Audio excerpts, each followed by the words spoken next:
consommateurs spécialisés qui sont toutes présentées dans les plaquettes qui vous ont été remises à l'accueil.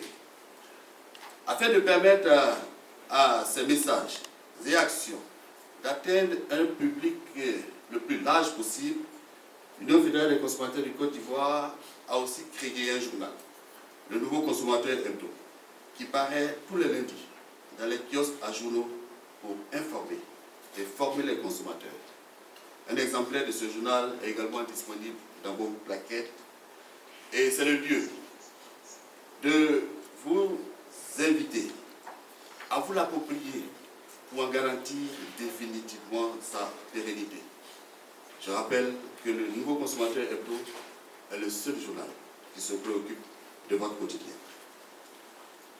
Dans l'esprit de sa mission, il est apparu essentiel à l'Union fédérale des consommateurs du Côte d'Ivoire d'entretenir un dialogue permanent et constructif avec tous les autres acteurs que sont l'État et ses démembrements ancêtres, mais également les opérateurs économiques présents également dans cette salle.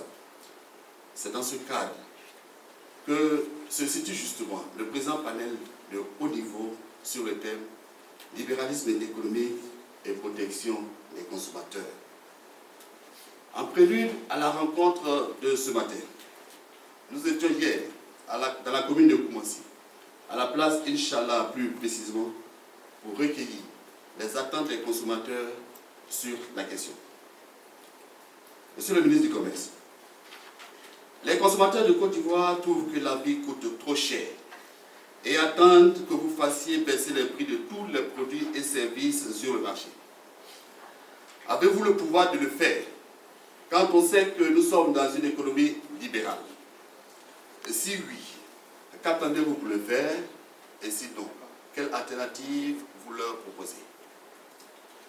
Monsieur le directeur général de l'ONEP, certains consommateurs affirment être des abonnés de la SODECI pour la forme, car aucune goutte d'eau ne coule de leur robinet depuis des mois, mais ils reçoivent dans le même temps des factures de cette société.